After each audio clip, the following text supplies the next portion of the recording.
Hello and welcome to Preprints in Motion. Join us as we sit down with early career researchers and discuss their latest preprint and find out about their journey through the muddy marshes of academia. But we don't stop there. Every month we'll be bringing you special episodes with open science leaders where we discuss how to fix academia. Easy, right? So hit that subscribe button, leave a rating, or find us on Twitter at MotionPod. But for now, let's get into the show. This is one I've been wanting to do since we started the show. Today we have John Inglis and Richard Sever from BioRxiv medRxiv talking about the history and setup of the servers. The way we usually do this when we've got two guests is that we get you to introduce yourselves so that people know what your voice sounds like. Although I guess most people listening to this probably already know what you both sound like because you're probably the most well-known people we'll have on here. That's true, Johnny. You better up your game. Yeah. So, John, you want to introduce yourself first? Sure. Well, my name is John Inglis. I am the executive director and publisher of Cold Spring Harbor Laboratory Press and a co-founder of BioRxiv and medRxiv. And Richard? I'm Richard Sever. I am the assistant director and I am the other co-founder of BioRxiv and one of several co-founders of medRxiv. And you didn't just jump into life founding a preprint server. I assume you did things before 2013. So could you give us a little bit of background as to where you were both coming from? Well, since I'm the older of the two, let me it's a much longer story. So I grew up in Scotland. I did a PhD at Edinburgh Medical School in immunology. Then I was lucky enough to be appointed assistant editor of The Lancet.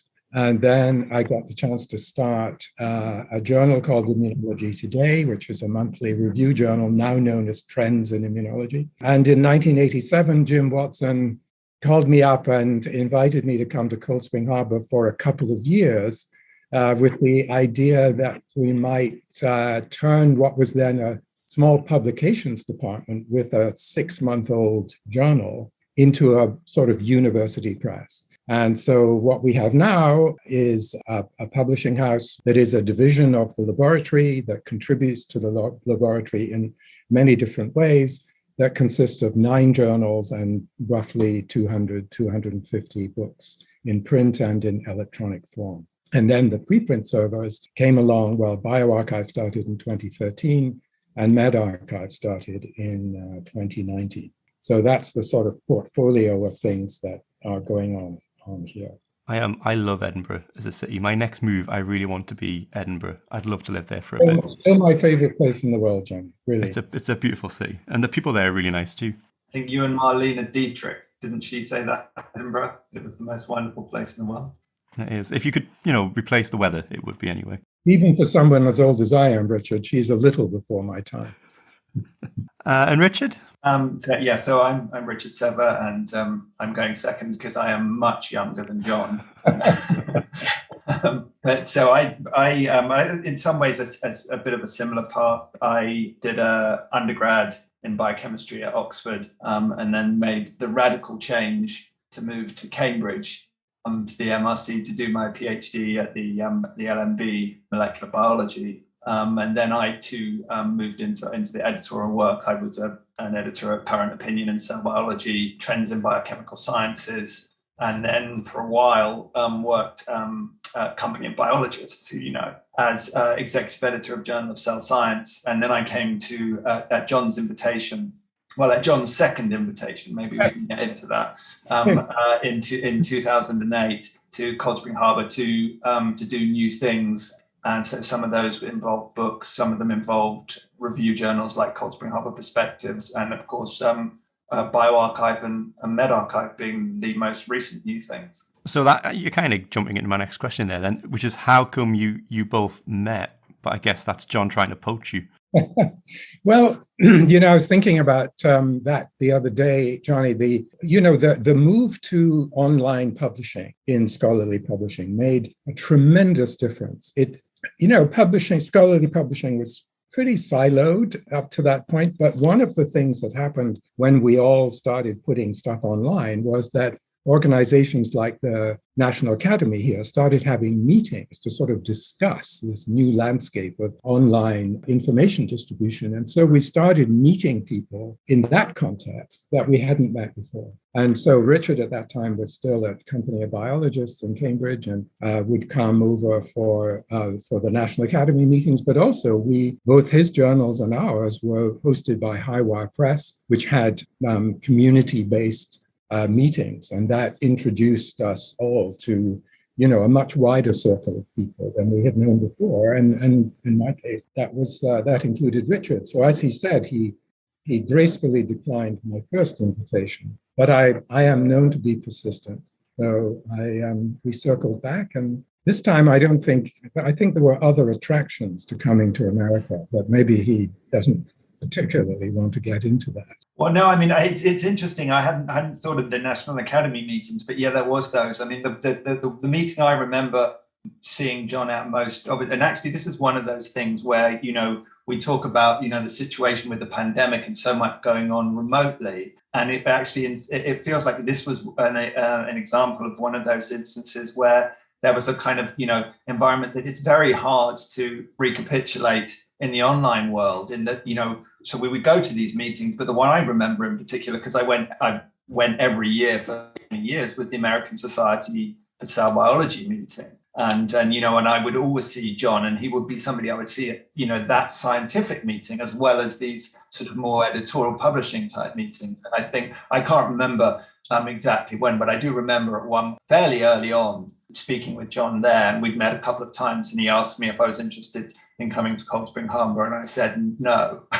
But I mean, the reason for that was not because the idea didn't appeal, but we were doing a lot of things at Company of Biologists, and I felt that, not necessarily duty bound, but I wanted to finish what was being done then. And then I think he tried again, shall we say, and that sort of invitation came, I don't know, 4 or 5 years later at a time which really seemed to make an awful lot of sense, because I felt like, anything I was doing afterwards at Journal of Cell Science in many respects was, the old saying is you get to a point where, you can do the job standing on your head. And it felt a bit like that. And it had been that I had such a good time. I didn't want to get to the point where it began to feel stale. So, and the other thing that was also very appealing was that, it wasn't like John was interested in hiring me to do a specific thing. It was all very vague, which really did sound nice, like, come along and we can do things and we can decide what those things will be.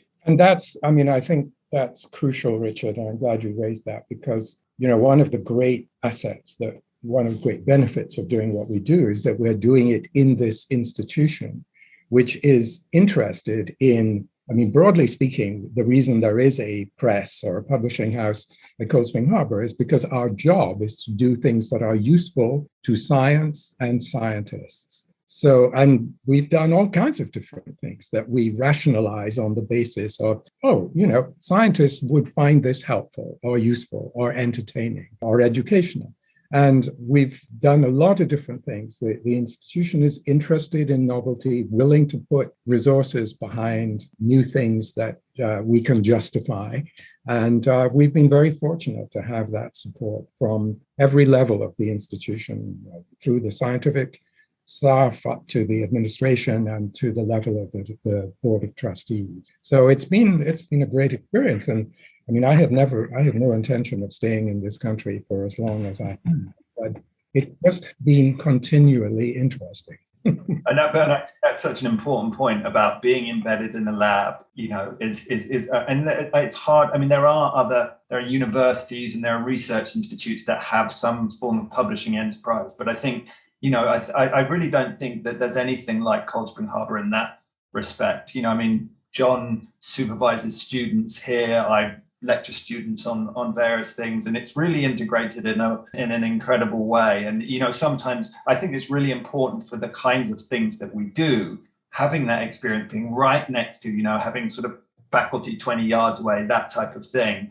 I sometimes feel like, people often have discussions about, particularly in publishing meetings, people have discussions about authors and author behavior and blah, blah, blah. And I sometimes, they say things that don't kind of like I don't quite buy. And occasionally I feel like, sort of Woody Allen in Annie Hall, where I can sort of grab Marshall McLuhan and say, well, actually, I have him right here. And I feel like that's like, I actually have a scientist right next to me who I can talk to and ask them about this sort of thing. So I think, that's been immensely beneficial. Yeah.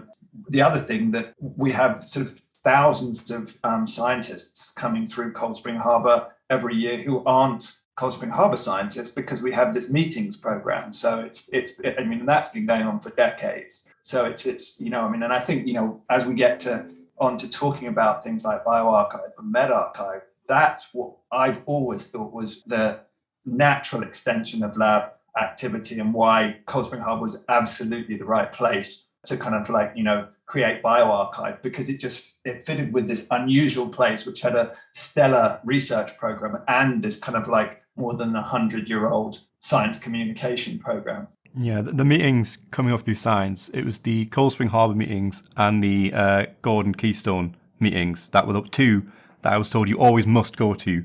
I've been to neither yet. So far, my scientific career has me to London a few times and virtually to Scotland. And Warwick. Let's not forget Warwick. So far, I've not been out of the UK scientifically, which sucks. If anyone's listening and wants to get me out there, fly me out. But yeah, and then the other side of that was the Cold Spring Harbor protocols, which I still use to this day. That was the first thing I think I ever knew about Cold Spring Harbor, is they had these amazing set of protocols, which are all online and free. No, I mean, I think that was such an important point. And, there's no more chastening gut check than having what you consider to be a great idea, which you mentioned to a bunch of scientists in the bar on a Friday night, and they look at you with that sort of seriously kind of look, and you realize, okay, maybe not such a good idea after all. So, I mean, and this is not to brag about it, we're just very fortunate to have a sort of in-house, large and rambunctious focus group on a permanent basis, if we choose to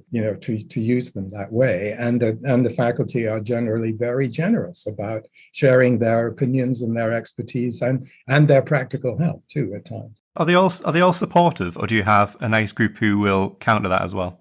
Well, that is a great question. And Richard, I'm talking too much. You No. I mean, I think there's two anecdotes that are really relevant here.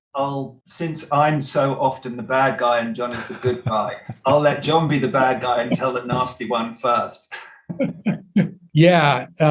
So the proposal for BioRxiv was a remarkably short document that was sent to Bruce Stillman, who is a very significant scientist in the field of DNA replication and has been the president here for a long time. And, Bruce he has his beliefs in how science should work and how things should be done right. And I thought, this is going to be challenging, this discussion that I'm going to have with him. But in fact, there was almost no discussion about it at all, because he basically handed me back the proposal that Richard and I had spent ages drafting and said, this is great, we should do this. Now let's talk about the symposium, that was the meeting that was about to come up. And so Bruce was, just on board from the beginning, but he and I both discovered that there were senior faculty members around here who thought this was a terrible idea and said so publicly. And Bruce, bless him, stood up equally publicly and said, you're wrong. This is something that is important and we're going to do. So it was not universally accepted.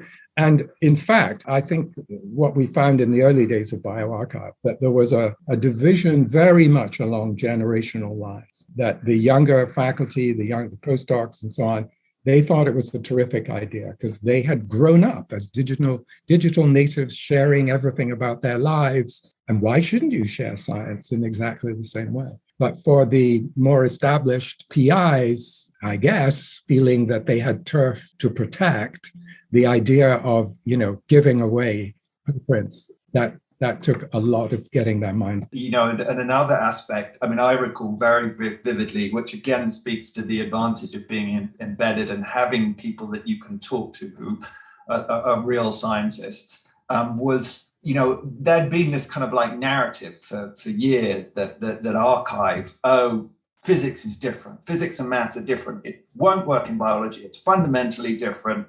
These are different people, the culture's different, et cetera, et cetera. And then we were lucky enough to have people like Mickey Atwell and Justin Kinney here at Cold Spring Harbor. And, you know, I spent a lot of time talking to those people, and I brought this up. I said, people say this, and their response was absolute nonsense. You know, they had been physicists, they had been mathematicians, and now they were biologists, and they just said, it's exactly the same. The people are exactly the same. They were just the only thing that they found astounding was that they said when they became biologists, I think it was Mickey who said that. I mean, he was just, you know, he was shocked that there wasn't something like this already.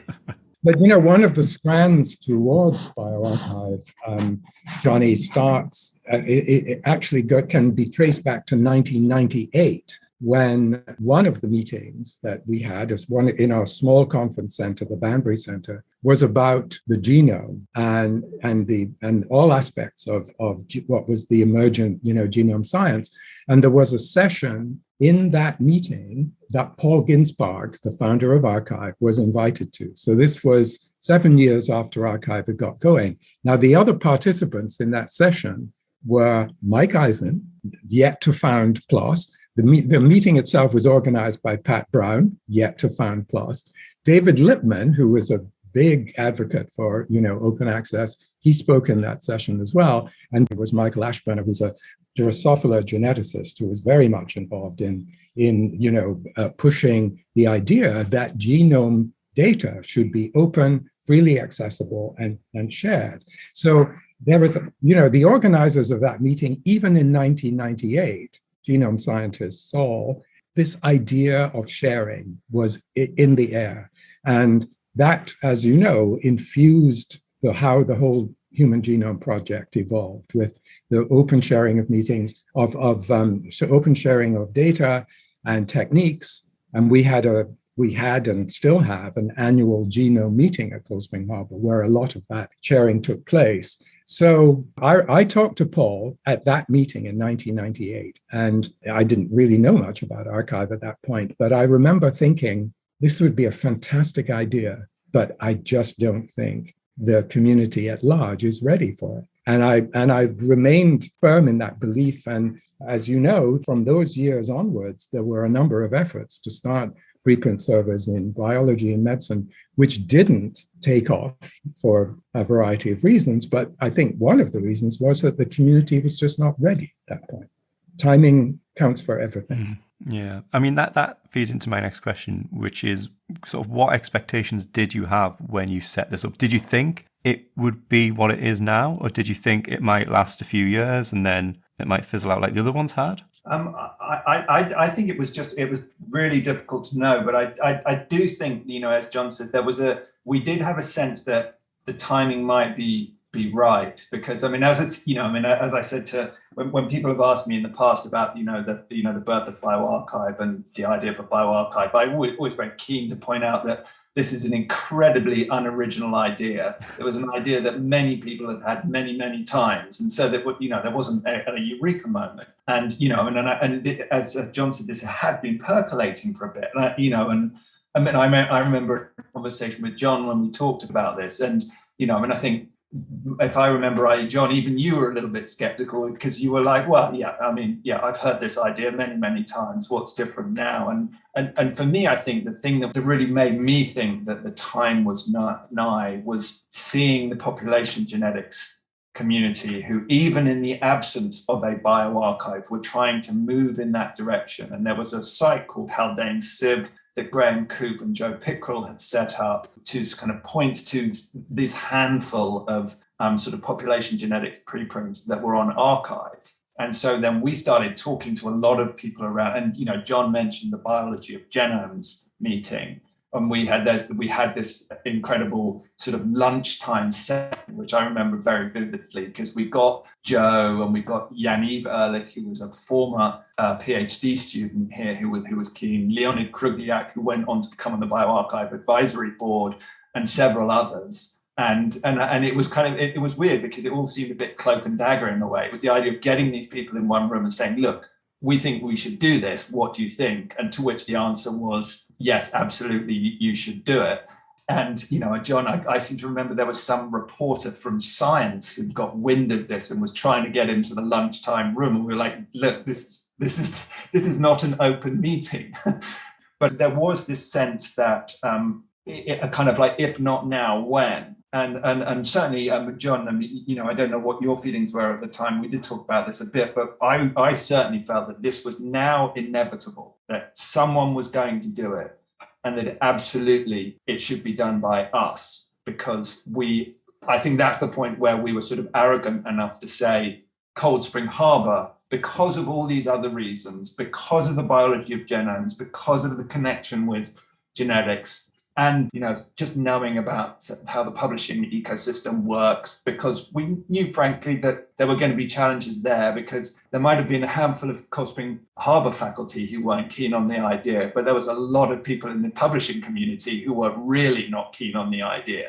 So, I think it was that kind of that feeling that the time was right, and particularly the place was right. But I don't think we certainly weren't confident enough to say, this is a done deal, this is going to work. I mean, not that we entered it thinking that failure was really an option. I mean, I think my feeling at the time was, well, first of all, one thing we should say is that we had, before we made the decision to launch, we had a serious conversation with Paul Ginsparg about whether BioRxiv was going to expand to sort of fill the space that we envisaged BioRxiv filling. And he said, no, it was not an option for them from a variety of perspectives.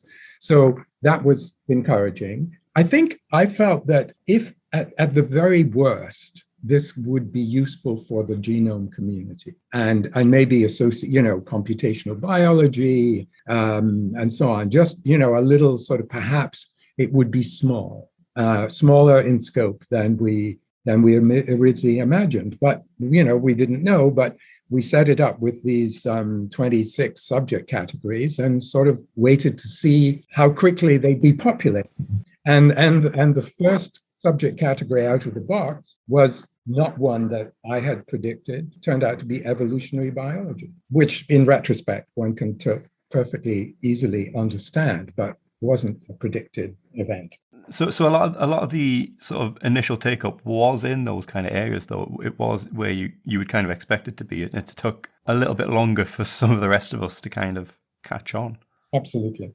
But we should be very clear, that's not surprising, because if you look at BioRxiv, it's exactly what happened for BioRxiv. And I remember being up at Cornell with Paul and him showing me the BioRxiv growth curve, which is really interesting. It's, there's several, I think there's some examples of this in technology where you have what looks like a growth curve, but then when you drill down, you see what it is it's the kind of addition of many, many different small growth curves. And so what happened in physics was the high energy physicists adopt, and then came the astrophysicists, and then came the condensed matter physicists, etc.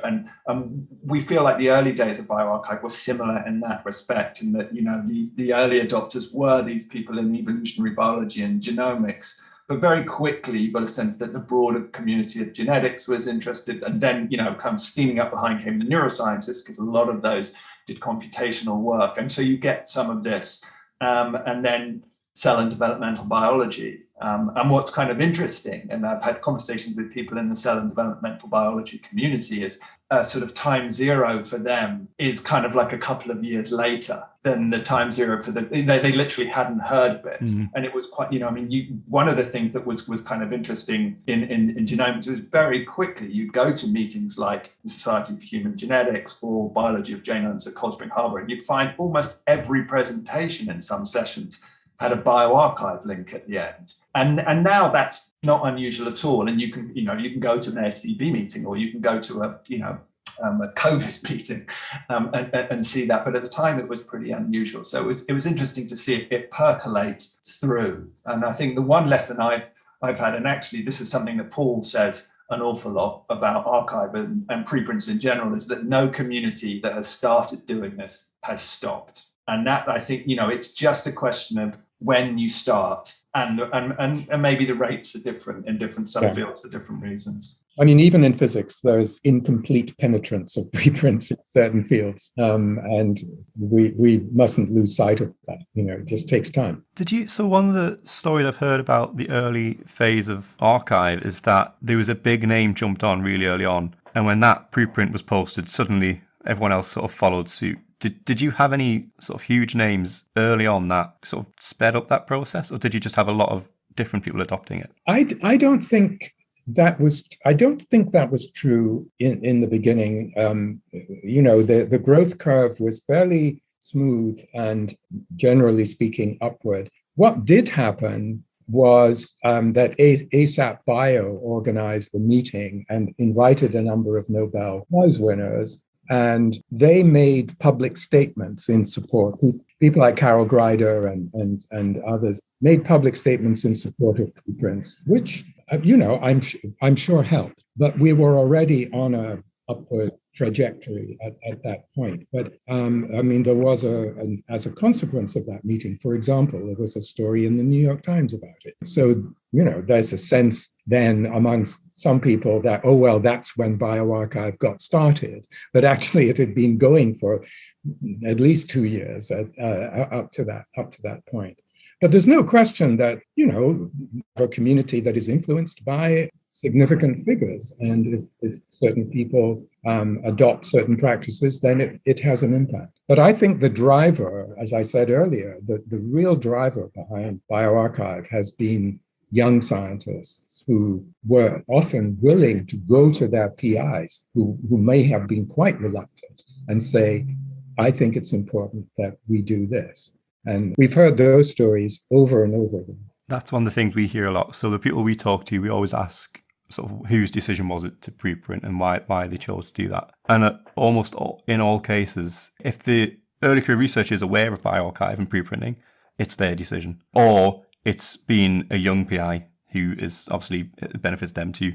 I don't think we've had any examples where it's been a very well-established professor who's kind of made that initial step. And actually, it's interesting actually now mentioning that. One thing that occurs to me, going back to the kind of right place, right time thing, is that the other thing when we launched, and as I said, I can't give enough credit to the population geneticists and their incredible role in really getting the momentum going early, was that there were a bunch of people who now, I suspect, 9 years later would be seen as pretty well established investigators. I think of people like, our former colleague Jonny. I think of Daniel MacArthur, who was at the Broad and is now back in Australia. And there's a bunch of those types of people now.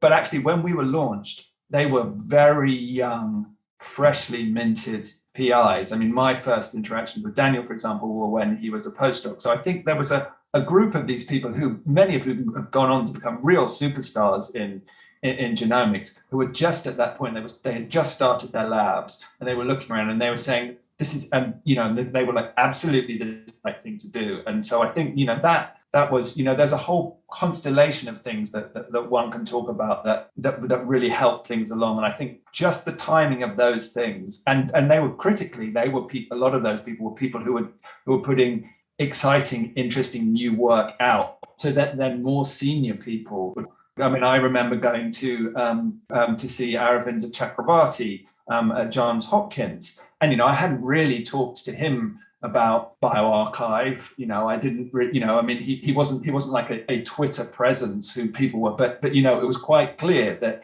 through his lab he was learning about important stuff in genomics that was coming out, probably because his lab members were on Twitter seeing BioRxiv papers, and so he knew all about it without having to be told. So I think that was kind of interesting. Yeah, we talk about Twitter a lot on here because I think it's really good for finding papers and sort of the scientific community. On the good side of it, the flip side of that, which we've discovered recently, not so pleasant. But it is, I think Twitter's amazing for just discoverability and helping along people who might otherwise find it a bit harder to sort of get their work out there. I do think that Twitter has been a contributing force in the growth of preprints and BioRxiv and medRxiv in particular. I mean, I do see its value as a tool in that respect. I just have great regrets about some of the more negative aspects of it. I mean, people within the publishing community have endless discussions about, how people discover information, how they find it, and and the information deluge. And as everybody always points out, it's almost like every 50 years, going back several hundred years, you will find an article by somebody about whatever new technology, be it the printing press or the interweb or the preprint servers, have taken us to the point where there's so much of a deluge of information. What are we going to do? And this is something that John always points out about, within academia, the importance of kind of trusted sources. Within an information deluge, if you are looking for, not the needle in the haystack, but if you're looking for information that is relevant and important to you, then in many respects, the best person to tell you is somebody who is kind of like you, or maybe a little bit more experienced. And I think that's where the Twitter benefit comes in, because you think, there are some people who are fairly prolific in different areas. And I think of the people I follow, I'm not in neuroscience, but there's a handful of people who are really good at surfacing interesting neuroscience that's coming out. And I think with something like BioRxiv, you had this giant volume, nobody's going to really look at the table of contents in the way that they would do for a journal. I guess you can look every morning. That's what happens in physics. I'm not sure whether we've completely recapitulated that behavior, in part because biology and medicine together there'll be a much greater volume. But if I know Jonny Coates and I like his opinion and I know he's always up to date on the newest research, then I'll follow him on Twitter knowing that there'll be interesting work coming up. And it's funny, I was talking to some people maybe about 3 years ago, a very senior scientist, and I asked her how she discovered new research in her field, and she said Twitter. And I was like, seriously? And I said, and she's like, I don't even get journals tables of contents anymore. I don't bother. She said, such is my network that in my field I will be able to find it this way, which I thought was, it's the sort of thing that I kind of would have joked about, would have not really believed. But here was this wasn't somebody who was kind of all about the Kardashian index or anything like that. This is somebody who's just saying, this is the most efficient way for me to find the most important work in my field. Now, whether that individual would say the same thing now, because, the sort of the noise to signal has changed a little bit post 2016 and post 2020. But so at risk of having to ask you to come back, I think we should move on to how the preprint servers work a little bit, because I could have a very long discussion about all this for a good few hours. So just focus on BioRxiv for now. A lot of people are surprised that you actually reject things from the preprint server. That comes up on Twitter pretty much every week. So could you give a little bit of background as to how the server actually functions sort of day to day? Well, we have a screening. We have a submission process, obviously, and then we have a vitally important screening process, which is conducted by an amazing group of young scientists who are incredibly dedicated to this task, and they go through with help from a freelance team, and also with great help from a very large group of working PIs. We apply a process which is designed to be inclusive, not designed to be exclusive, but some things don't make it. And the kinds of articles that don't make it are, in no particular order, an article that is not a research paper. No, so we don't take opinion pieces, we don't take hypotheses unsupported by data, we don't take editorials or letters to the editor or anything of that sort. They are intended to be research papers. We don't take review articles. That's a frequent topic of conversation on Twitter. We don't take stuff that is outside the scientific scope of each of the servers. So it's got to be biology if it's BioRxiv. And very occasionally, we don't take articles because, for several reasons, we think this particular piece would be better distributed after peer review than before. And we could talk about the criteria that go into that decision. But that's, broadly speaking, why articles don't make it at let's say, BioRxiv. It's similar criteria at medRxiv, although different. We should talk about the different criteria for medRxiv too. But for all the sort of grousing that one sees on Twitter about rejection, it's only 8 to 10% of articles that don't get BioRxiv. And that proportion hasn't really changed in years. And there's usually a very specific reason why. Not that the authors always accept that their article, isn't a full research paper, but by our criteria, that's what we judge it to be. So roughly speaking, why things don't make it. Did that change with COVID? Because a lot of certainly the early COVID research, a lot of it was quite short, small pieces. Like you might have a single table or figure in there. So did that change things at all in terms of the screening process? I don't really think that length has a bearing on this, Jonny. It's more about the nature of the content. But certainly it did. COVID did change things, and Richard, you could speak to that. I mean, my take-home lesson from COVID, actually, in many respects, was it underscored, and we didn't have the foresight. It wasn't foresight here, but it did underscore that some of the choices that we've made had been the right ones. So, I am so grateful that we never wanted any opinion pieces, for example. And, and it's interesting, so I've had many conversations with people, the no review articles thing is the thing that pisses people off occasionally. And I try and explain it's not the fact that we don't value your review, or it's just that we need to try to have as much as possible objective inclusion criteria that minimize noise to signal. So if you send me your review article on, I don't know, centrioles, it's very difficult to decline. If I take that, it's very difficult to decline the many, many review articles we get at the same time about why vaccines don't work, for example. And the activation energy to open a Word file and write something, because remember, we're not doing peer review here, it is lower. And we really did see this with COVID. We really saw, you would be amazed. John and my greatest lament about BioRxiv and medRxiv is that we are not able to publish a book of the crazy shit we've been sent. And it is astounding. But of course, the judgment about some of that crazy stuff, is something that begins to look too much like peer review. We can't say we will take review articles if they're from nice people who seem to kind of say things we like, and not so. It's just much easier to say no opinion piece whatsoever. I think the specific cases, so we wrote an article in the BMJ about some of the challenges we've had with COVID-19. One of them was, for example, this whole issue of dual use research of concern, gain of function studies, which, I had been to National Scientific Advisory Board on biosafety to discuss this with how would BioRxiv deal with things like the flu papers that came out a few years ago, with engineering of viruses. And, it's pretty easy to say, we won't post those things. That's the kind of guidance given to screeners is flag anything that looks like this.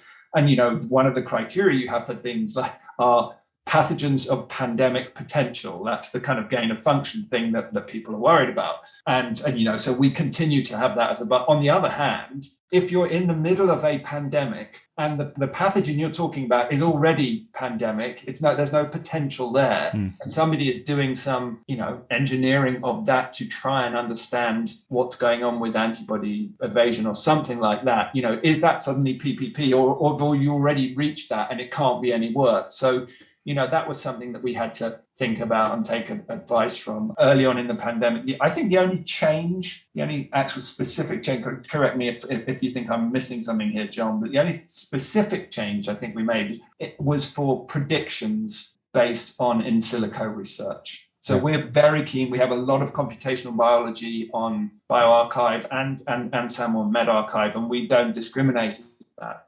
But what we'd started to see with COVID-19 very early on was getting an article which was pages and pages of equations, no wet research whatsoever. And then at the end, ergo, and then insert your favorite herbal remedy here as this is going to cure COVID based on that. And so we suddenly realized that actually for the purposes of COVID, we took the decision to say that we weren't going to take therapeutic predictions that were based entirely on in silico work. And unfortunately, that meant that there were some papers which probably were great because it wasn't somebody's favorite herbal remedy that came out of the alleged collaboration. It was something that probably made sense according to the logic of examining, I don't know, reaction mechanisms, post-viral entry, et cetera, et cetera, et cetera. But a number of people at the time pointed out that actually, most people capable of doing that work would also be capable, and the serious people were doing at least in vitro work. Yeah. So if you do that, and then you have an in vitro study where you put the and you put the compound on Vero cells and you blah, blah, blah, which, and I think a lot of people understood that choice and saw the rationale behind it. But, as John says, nobody likes having papers turned away. And, it's sort of every couple of weeks you see that, oh my God, I got my first rejection from BioRxiv thing. But, I think you have to look at the big picture and understand why we have to make those decisions. I think most people are fair to you. Your ruling is very fair. It's not, as you said, you're not taking because it's a name associated with it. It's just a blanket rule. So I think most people are actually quite accepting of that. And it's worth bearing. I mean, this is a challenge for anyone. I mean, I don't know how many people know that, but it is worth remembering there is an entire preprint server called Vixra, which was built because people were so pissed off with being rejected from arXiv. I mean, if you want to have some fun, go and look at some of the articles there, I mean, I'm glad you made the point about fairness, Jonny, because the content team really take their task extremely seriously. And they explain, for the author's benefit, they explain the rationale behind the decision. Whether the author accepts it or not is another matter. But people are not being told no without an explanation. And that's something that's very important to the content team. And I think they do a very good job in doing that. So I'm kind of surprised that nobody's thrown this accusation at you yet, any of the conspiracy groups out there. But you set MedArchive up like months, just a few months before a pandemic hit. Yeah. Almost like you saw it coming. No, actually, we engineered we set up the server first and then we engineered. So, that was, on the one hand, incredibly fortunate because people had this almost dedicated place to put a lot of the COVID research, because otherwise it would have been, a lot of it was meshed in still with BioRxiv and a lot of the other preprint servers, but MedArchive really seemed to be the focal point, at least in the open access preprint side of things, for the COVID research. So, how did that hit? That must have mean your lives must have been incredibly busy for, a few years now. Well, just to give a data point, so the very first COVID-19 preprints appeared on BioRxiv, and I think the date was January 15th, 2020. In the subsequent 15 days, there were 30 papers, because we've collected all the COVID-related papers. So I think there were 30 on BioRxiv. In January of 2020, there were none on medArchive. But in January of 2020, medArchive got posted 200 manuscripts because it was only 6 months old. In May of 2020, 5 months later, it posted 2,000. So that's a measure of the extraordinary deluge of information, first of all, that came out. And that's a credit to the research community around the world. But it was also an amazing tribute to the capacity of our content to rise to the occasion, which was immense. Yeah, I've said this to a few people. I think this was the strange thing. It was right place, right time, and providing. And it was one of those. I'm never fond of the kind of whole build it and they will come. But this was there was for this because we certainly never told anyone in China about or advertised about medArchive, and suddenly we were getting waves and waves of submissions. And it was kind of, I remember it very vividly because, as John says, we have this amazing content team, but that team was pretty light when it started. And so, we had this very bizarre scenario in around April, May, where, I remember it's kind of like Zooming with friends in the UK, for example, and there was lots of people sitting around. They couldn't work. There were people in lockdown, that type of not doing anything, saying, how's your life? And I said, well, basically everybody around me is working harder than they've ever worked in their lives. We're all basically getting up, getting on our computers, spending 14 hours in front of our computers, and then going to bed 7 days a week. And, and then we'd have these calls with our colleagues at BMJ and Yale. And, we'd be trying to kind of, as people say, build the plane as you're flying it. So I think everybody was, but I remember Theo Bloom, our colleague, saying, the good thing was that we were really able to feel that we were doing something and contributing in some way. And I've always felt that this was particularly poignant for us being in New York, because of course at that point in New York, we were the real world epicenter of the pandemic. And it was, I live in New York City, and, you could hear helicopters. It was a very odd place to be. It was totally silent. You knew that there was like 1,000 people dying every day. So it was, it was kind of an odd place to be, but in many respects, we could feel that we were contributing in some way. And then we got this really bizarre thing where we started, I think, John, you have a slide of this too, where you look at the submissions and there's this wave from China and this wave from Italy and this wave from the United States, which kind of was eerily resembled the case counts, across the world. So it was kind of strange. And then fortunately we were able to, thanks to CZI, we were able to scale up, get more people on board, and as John says, expand this really amazing team of people here at Cold Spring Harbor who've been working on this for 2 years and doing an amazing job.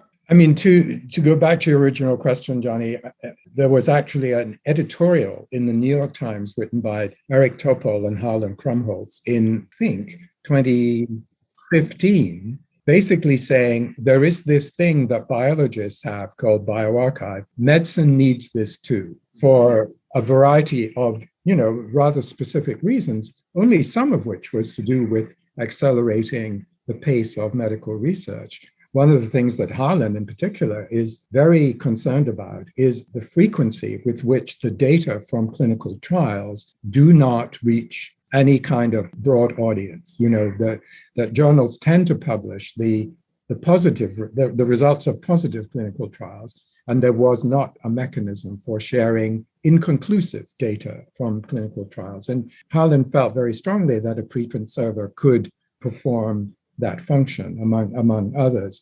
So, I mean, we had briefly considered expanding what we were building in 2013 into medicine. But, I had enough from my 3 formative years at the Lancet. I knew enough about how medical communication worked to be very wary of doing that. And that was, in retrospect, that was such a good decision. So we thought we would do an experiment. So we introduced into BioRxiv 2 categories of subject, one being clinical trials and one being epidemiology, to see if there would be an interest in these areas from those communities. Epidemiology took off. There were hundreds of manuscripts. Clinical trials, not at all. But nevertheless, it was sufficient to be another piece of evidence in favor of doing a medically oriented preprint server. And, we were so fortunate to have the benefit of collaboration with Harlan Krumholtz and Joe Ross at Yale and Theo Bloom and Claire Rawlinson at BMJ, because they brought very particular kinds of expertise from the medical publishing world, from clinical medicine itself.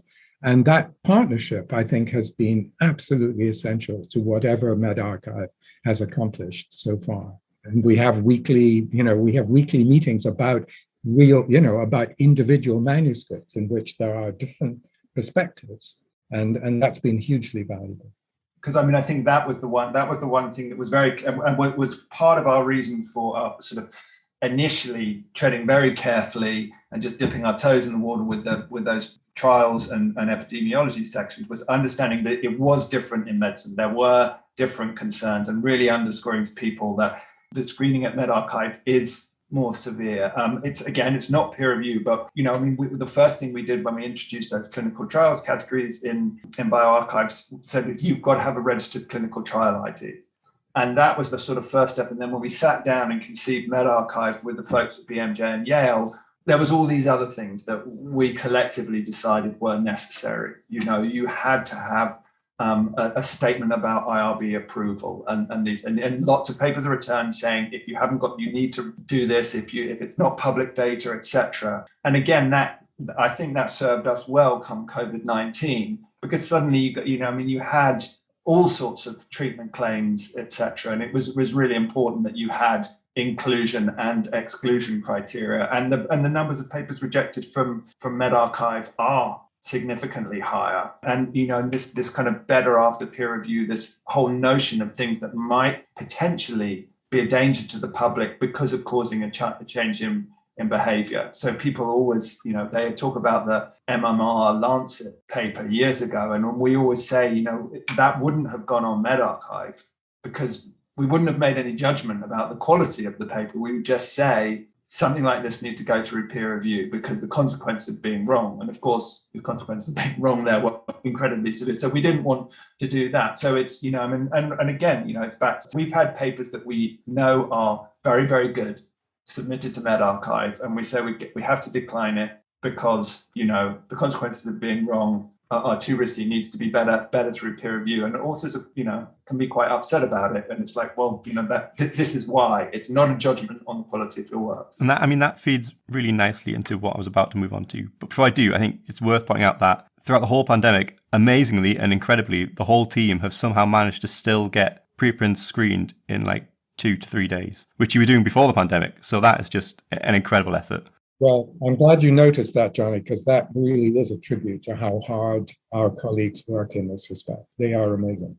So one of the big arguments I seem to get into a lot over Twitter relates to people thinking that preprints are somehow poorer quality or not as good as peer-reviewed literature. And this feeds into the misinformation angle. Obviously, this has become a lot more prevalent during COVID because suddenly everybody, doesn't matter who you are, wants to read scientific papers. So, you kind of already touched on this, but obviously your screening processes in some ways do work better than peer review because you're not judging the work. You've just got fairly standardized rules. I see Richard on Twitter a lot arguing against these people as well. But, what is it you would say to people who have those thoughts that, preprints are dangerous in some way? The facetious answer is, have you read the peer-reviewed literature yet? Because that really is the case. I wrote an article for Current Medical Research and Opinion about this, pointing out, as I often say, the papers that say that you get COVID from 5G towers, snakes, and outer space, none of those were preprints. There's a lot of, somebody sort of said, the danger of, ivermectin has been a real challenge for everybody, and I don't have any sort of solution to what we do about that, given that it seems to be that most of the papers have, are fraudulent. But, if do a PubMed search on COVID-19, and you'll find a number of ivermectin studies there. So, I think one of the things that it does is it emphasizes that, a study, you can't take study in isolation. You need to look at the aggregate of all the evidence, which anybody who is in science do anyway, and really understand how research progresses, understand that there'll be fits and starts. The thing that sort of gets me slightly annoyed from time to time is I think a lot of this is very, very hypothetical. That's not to minimize it, but I really find it very hard to see some incredible danger or something incredibly dangerous that has happened. Now, it may do, and that's not to say it won't ever happen, but if you look at the Surgisphere papers, you look at some of the stuff that's come out in the peer-reviewed literature. I find it very hard to see that a bunch of other papers that are coming out, which have a big sign on saying this might all be wrong, it's a preprint, are actually contributing significantly to that misinformation. It's interesting. Yesterday, I saw on Twitter somebody was asking Elizabeth Bick about, was she finding fraudulent research in preprints? And she said no. And that always struck me as that makes sense to me, is that the people who are faking all their gels, etc., they don't want eyes on them. They want the credit for publication. Why would they print? So I think what the real lesson is that what is peer review in science and clinical medicine? It's something that is far broader than this thing that we've been doing for 30 years, 35 years in journal publication. And we really need to think about the opportunities that preprints afford to make that better, to educate people about science and educate people about the process of evaluating and ideally verifying science. And so some things come with a caveat emptor sticker on them, and some things that come with a sticker saying this is great might have garbage inside. Yeah, I don't think I've got much to add to that, Jonny. The critics, the people who cast aspersions, very often people from within the publishing community. Yeah. And what they're doing is essentially they have an agenda that promotes the existing structures of scholarly publishing. And they fear that preprints are doing away with quality control and barriers that they think are very important. And I think what I always say that preprints are not about publishing. Preprints are about science. They're about knowledge and information sharing and so on. And the whole publishing thing is a different discussion, and it's very much bound up with career advancement and academic recognition and so on and so forth. And I think what we should be focusing on with preprints is what they really are, rather than what they aren't. Yeah. There's too much cherry-picked discussion going on around them at the moment. So I try not to get involved in those kinds of arguments, because I don't think anybody's going to win. No, I mean that was my big argument recently on Twitter. Was publisher started it. Yeah. I mean, I think one thing to add to what John's saying there. I think the other thing is from some quarters there is a certain amount of disingenuity and or naivety, to be more charitable. One of the things that I have heard said is that medical journal X protects the public through its peer review process, and I think that's a failure to understand the difference between the isolated action that it takes and the systemic level. If I sent a paper into that is garbage to New England Journal of Medicine and they reject it because they think it's bad, they protected New England Journal of Medicine from that paper, but that paper will then go to another journal. And the question is how much of it, I was talking to a physician that I know about this, and he said early on that he thought BioRxiv was a terrible idea, and then he came back to me a couple of weeks later and said, I've thought more about it. I've decided it doesn't matter. All the crap gets published anywhere. It's published somewhere. And so there's a little bit of that. And of course that gets back to the point that we were making earlier: is understanding what peer review is and trying to make it better and see it as an ongoing process. And as John pointed out, and decouple it from this evaluation. There's all these things. There's evaluation, dissemination, verification. They're all slightly different things. And hopefully, post preprint world, we can do a better job of those things. I mean, the other benefit, of course, not only do you post preprints quickly, but the retraction is also a lot quicker with a preprint server compared to the journals, which we've seen again during COVID was a bit of a feature. I mean, we should make the distinction, Jonny, that we don't actually use the term retraction, at least in our servers. Withdrawal, though, is a mechanism, and that can be activated by for a variety of reasons, including the author's own volition. And we've seen this happen, numerous times, particularly in, not that COVID-19 preprints have been withdrawn at a greater rate than others. That's not the case. But the reasons why may differ. So, a group may make conclusions based on a data set of a certain size, but then time goes on, they have a bigger patient community or whatever, and they reanalyze and find that their initial conclusions don't hold up. So then they say, well, rather than update the preprint, we would like to withdraw it completely. And of course, we allow that to happen because these servers are author services and we help authors do what they do. So one of the things we've seen a lot in recent years is a mini explosion in all the different preprint servers that now exist within the biosciences. What are your thoughts on that? Because now we've got things that are very general, we've got things that are country specific, that are sort of topic specific. Are we ending up in a situation where eventually it's going to be a bit like the publishers are, where we've got one thing for everything and you're suddenly judged on which preprint server you post your paper to, not which journal you publish in? That's an interesting question. I think we've always felt that what the community wants are fewer places rather than more. But at the same time, I can see a rationale, for example, for a language-based server, and there are several of those, where the local research community want to publish in their own language. And we do not have the capacity for posting manuscripts in languages other than English because we don't have the ability to screen in languages other than English. Now, in 50 years' time, that may be different, or even shorter time, that may be different. But for now, that's how we operate. So there are opportunities, perhaps, for other kinds of servers to spring up. But on the whole, we feel that the community is saying to us, we want as much biological science in BioRxiv as we can get. And that certainly would accord with our aspirations too. Yeah, I mean, I would echo that. I mean, I think the thing that has been very clear from talking to people in the research community, and actually, and I think many people in the publishing community viewed from an objective standpoint, is that, having thousands of preprint servers does not help anyone. People do not want that. I mean, it arguably makes sense for journals where they all have different types of kind of, criteria for things, but we've always thought that largely discipline specific based repositories and repositories, frankly, that come from within the academic community and aren't controlled by commercial interests. Because, let's be honest about it. The commercial interests have done a very good job of dominating the entire peer review space, so it perhaps wouldn't be so bad if the academic community can, sort of have a bigger hold on the preprint space with arXiv and BioRxiv, SocialArchive, and various other people in other servers that we talk with. But I mean, another thing, when we think of the experience of BioRxiv and particularly medRxiv,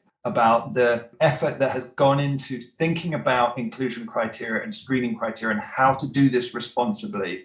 And I can't help but think that works better centralized the way we do it. I think if you set up a local clinical preprint server, I kind of think is asking for trouble. And we didn't, all the questions you've asked become more problematic in that scenario. I think where there is a lot of space is, we pointed out that, we don't take protocols, right? Because we don't think that it's a different thing. We don't take review articles. We don't, I think there's a difference between comment and content about content is what we call it in our business as opposed to so there's an awful lot of opportunity for that type of thing. I think it's, if we say we don't take review articles because it's problematic because of noise to signal, et cetera, but if somebody wants to set up a little server that does do kind of reviews and commentary and opinion and blah, blah, blah, then they can make decisions about what they want to put in it.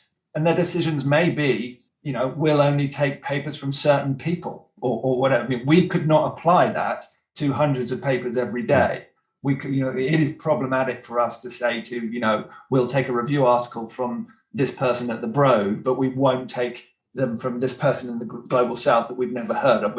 That's just, we want to be equitable about that. And so that we have these scale problems, but you can imagine all manner of kind of smaller little servers that do things that are not about the kind of like bulk research content that we do. So I think there's opportunities there, but for what we do, I personally think BioRxiv, medRxiv, arXiv, SocialArchive, those are the ideal for the research community. And it's important to emphasize that they are all independent, not-for-profit entities, that the rationale for their existence is different than the rationale for something that's essentially an extension of journal submission, for example. Yeah. So what does the future hold for BioRxiv, medRxiv, Cold Spring Harbor? Well, we firmly believe that we're on a good path. And we also firmly believe that we have a hell of a long way to go still. The size of the primary literature, it absolutely dwarfs the volume of preprints, regardless of which server they're on at the moment. So there's an awful lot of research outputs that are not shared before journal publication with the community. So that's our aspiration, is to continue to grow, to continue to add features and functions to both the servers that are useful for both authors and readers. And we are very fortunate to have the kind of support that allows us to be able to have those ideas and implement them technologically. And that's the goal, to continue to grow and continue to be even more useful to both categories of scientists. And I think that second point, I would echo John's point about, the boring answer to that question is just there's a lot more of the same to be done. There's lots of areas that are way behind genomics and developmental biology and cell biology that really, I don't think physiology, for example, the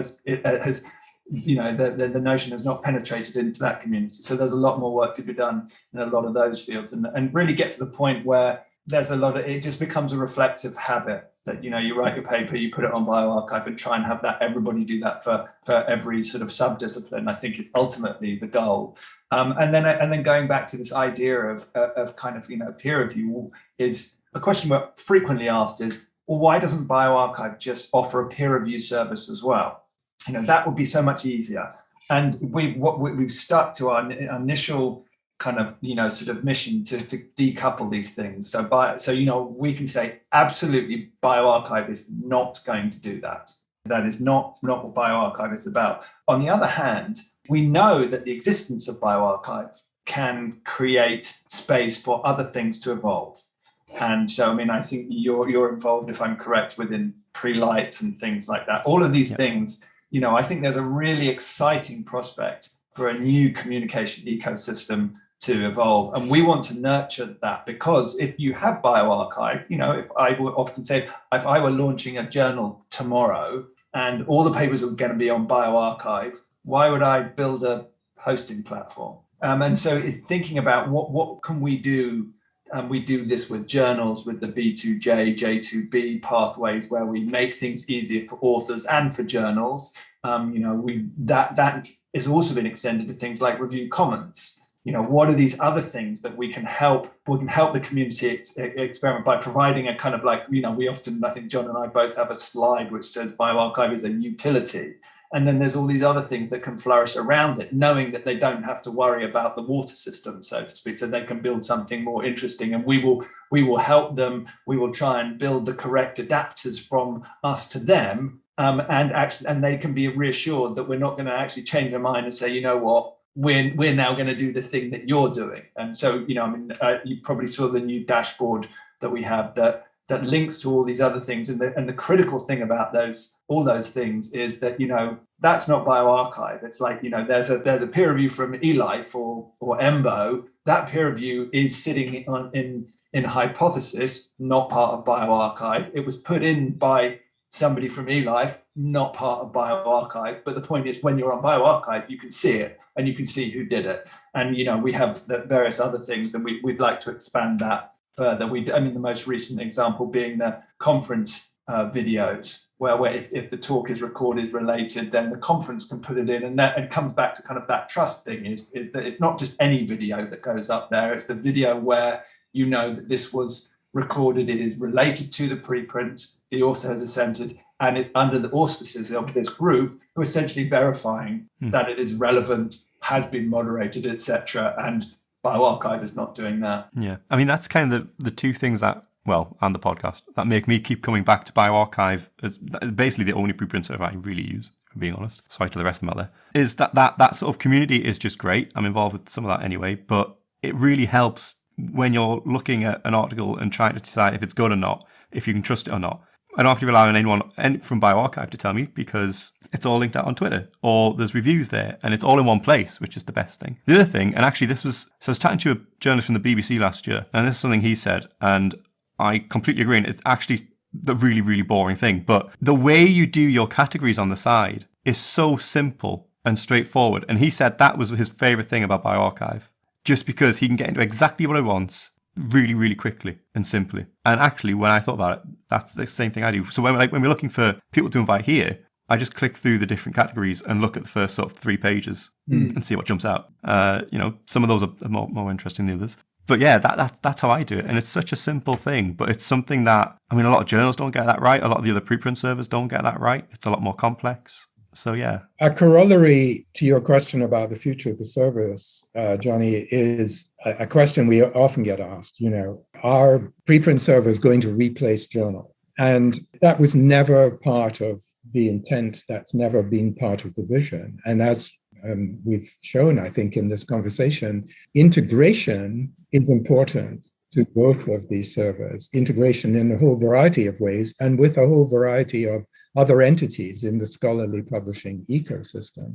Now, what is happening already is that even after only 8 or 9 years, are adapting. Journals in biomedicine are adapting to the existence of preprint servers. And that, I think, is exactly, what we had in mind going forward. And I think that process will continue. So the intent is not to substitute for journals. The intent is to certainly change the publishing ecosystem, but enable journals to do perhaps better what they were always intended to do, going back to Oldenburg's principles from the 19th century. And I think there are signs with initiatives at eLife and things like Review Commons and so on, that those changes are beginning. And I think there will be more. We're already talking to other entities that are, interested in building upon what these servers represent. I mean, the eLife example is interesting to me in some ways because, eLife have now moved to a point where they are mandating that you post a preprint on BioRxiv or medRxiv. So, I mean, that to me it's incredible. They're not stupid. They wouldn't have done that if they thought that suddenly the submissions would dry up. So that's pretty amazing that we've got to a point where a very high profile journal that is widely supported among the scientific community and has obviously strong support from HHMI and the other funders. The fact that a journal can do that, I think really shows how much the ecosystem has changed and can change because, there's not many people who are biomedical scientists who would say that they were fundamentally different from the type of person who's submitting to eLife. Yeah, we're hoping to get somebody from eLife on soon, actually, so we can have this conversation from that side soon, which will be good. I'm going to stop here because I really do need to go back to the lab to sort mice out. People should never work with mice. They rule your life. But I could have kept this going on for hours because this was really, really great. Thank you so much for giving me your time. Thanks for the opportunity, Jonny. Thanks for having us. Take care. Thank you. Okay, and that is the show. If you enjoyed listening, then hit that subscribe button for more and leave us a review on whatever platform it is you're listening on. You can reach out to us on Twitter at MotionPod or online at preprintsandmotion.com. Didn't enjoy that? Well, we're all scientists here, so send us your review and let us know what works or what you'd like to hear more of, or less of. But until next time, have a good week.